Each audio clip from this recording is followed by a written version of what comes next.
আসসালামু আলাইকুম রহমতুল্লাহি ওবারাকাতুহ। সম্মানিত দর্শক, আমি ইয়ামিন বিন ইমদাদ। আজকে আপনাদের সামনে যে বিষয়টা তুলে ধরতে চাই তা হলো, অনেকে কমেন্টে প্রশ্ন লিখেছেন যে শবে বরাতের নামাজ কত রাকাত এবং শবে বরাতের নামাজ কিভাবে পড়তে হবে, শবে বরাতের নামাজ কবে পড়তে হবে। এই বিষয়টা খুবই সংক্ষিপ্তভাবে আজকে আপনাদের সামনে তুলে ধরার চেষ্টা করব। ওমা তৌফিক ইল্লা বিল্লাহ।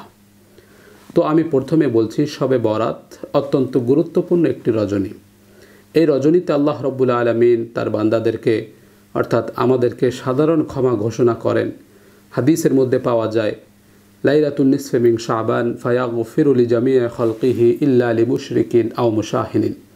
আল্লাহ রব্বুল আলামিন এ রাতে বান্দাদেরকে সাধারণ ক্ষমা ঘোষণা করে, তবে দুই শ্রেণীর লোক ব্যতীত, যারা শিরিক করে এবং যারা মুশাহিন, যারা হিংসুক বা বিদ্বেষ পোষণ করে, ভাইয়ে ভাইয়ে দ্বন্দ্ব করে, প্রতিবেশীর সাথে দ্বন্দ্ব করে, আত্মীয় স্বজনের সাথে কথা বলে না, তাদের বাড়িতে যায় না, তাদের সাথে উঠা বসা করে না, এরকম যারা দ্বন্দ্ব করে, বিভেদ তৈরি করে, এই শ্রেণীর লোক ব্যতীত আল্লাহ রাব্বুল আলামিন সবাইকে সাধারণ ক্ষমা ঘোষণা করেন। অতএব এই রাতটা অত্যন্ত গুরুত্বপূর্ণ এবং ফজিলতপূর্ণ রাত। এই রাতটা নফল এবাদতের রাত। এই রাতে আমরা নফল এবাদত করব। তবে মনে রাখতে হবে, নফল এবাদত করব যেটা অন্য অন্য রাতে অন্য অন্য দিনে যেভাবে নফল এবাদত করতে হয় ঠিক সেভাবে। শবে বরাতের নিয়ত করে আলাদা কোনো নামাজ পড়তে হবে বা আলাদা কোনো পদ্ধতিতে পড়তে হবে, এরকম কোনো বিষয় নেই। খুব ভালো করে খেয়াল করে শুনবেন। সেটা হলো, শবে বরাতে আমরা নফল নামাজ পড়ব, নফলের নিয়ত করেই পড়ব। শবে বরাতের নিয়ত করে পড়া যাবে না। 2 নম্বর বিষয় হলো, অন্য অন্য দিনে যেভাবে আমরা নফল নামাজ পড়ি, ঠিক যে নিয়মে নফল নামাজ পড়ি ঠিক সেই নিয়মেই নফল নামাজ পড়ব। যে কোনো সূরা দিয়ে নফল নামাজ পড়ব। এই শবে বরাতের নামাজের বিশেষ কোনো পদ্ধতি নেই, বিশেষ কোনো নিয়ম নেই যে এই নিয়মে পড়লে শবে বরাতের নামাজ হবে, এরকম কিছু নেই। আপনার যে কয় রাকাত পড়তে মনে চায়, এরকম না যে শবে বরাতে 12 রাকাত পড়তে হবে বা 20 রাকাত পড়তে হবে বা 100 রাকাত পড়তে হবে, এরকম কোনো নির্ধারিত রাকাত নেই, এরকম নির্ধারিত কোনো নিয়ম নেই। আপনার মনে চাইলে 2 রাকাত নফল নামাজ পড়ে আল্লাহর কাছে তওবা ইস্তেগফার করে ক্ষমা চাইবেন, এরপরে আপনি ঘুমিয়ে যাবেন রাতে, অর্থাৎ এশার নামাজ পড়ে ঘুমিয়ে যাবেন, এরপরে ঘুম থেকে উঠে ফজর পড়বেন, বাস হয়ে গেল। আর যদি আপনার মনে চায় যে না, আমি আজকে রাতে একটু বেশি নফল ইবাদত করব, তাহলে আপনি এশার নামাজের পরে চাইলে 2 রাকাত 2 রাকাত 2 রাকাত করে আপনার যতটুকু মনে চায়, যতটুকু ধৈর্যে কুলায়, আপনি সেভাবে নফল নামাজ পড়বেন। নফলের নিয়ত করে দাঁড়িয়ে 2 রাকাত নামাজ পড়ে ফেলবেন, এরপরে আবারও আপনি 2 রাকাত নামাজ পড়ে ফেলবেন। এইভাবে স্বাভাবিক নিয়মে 2 রাকাত করে আপনি যতগুলো সূরা মুখস্থ জানেন সবগুলো সূরা পড়বেন।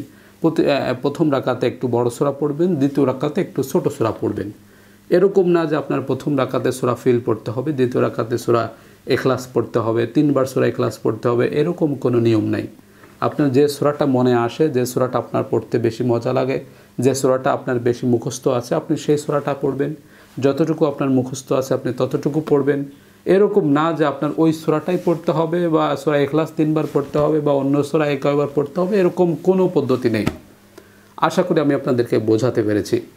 শবে বরাতের নামাজ পড়তে হবে সম্পূর্ণ নফল নামাজ, শবে বরাতের নিয়ত করে নয়। সম্পূর্ণ নফল নামাজ আমরা অন্যদিন যেভাবে পড়ি ঠিক সেই নিয়মেই। মানুষ মানুষের জন্যে, জীবন জীবনের জন্যে একটু সহানুভূতি কি মানুষ পেতে পারে না? ও বন্ধু, মানুষ মানুষের জন্যে, জীবন জীবনের জন্যে একটু সহানুভূতি কি মানুষ পেতে পারে না? ও বন্ধু, মানুষ মানুষের জন্য। মানুষ মানুষকে পণ্য করে, মানুষ মানুষকে জীবিকা করে, মানুষ মানুষকে পণ্য করে, মানুষ মানুষকে জীবিকা করে। পুরনো ইতিহাস ফিরে এলে লজ্জা কি তুমি পাবে না? ও বন্ধু, মানুষ মানুষের জন্য, জীবন জীবনের জন্য একটু সহানুভূতি কি মানুষ পেতে পারে না ও বন্ধু? মানুষ মানুষের জন্যে। বলো কি তোমার ক্ষতি? জীবনের অথই নদী পার হয় তোমাকে ধরে, দুর্বল মানুষ যদি। বলো কি তোমার ক্ষতি? জীবনের অথই নদী পার হয় তোমাকে ধরে, দুর্বল মানুষ যদি।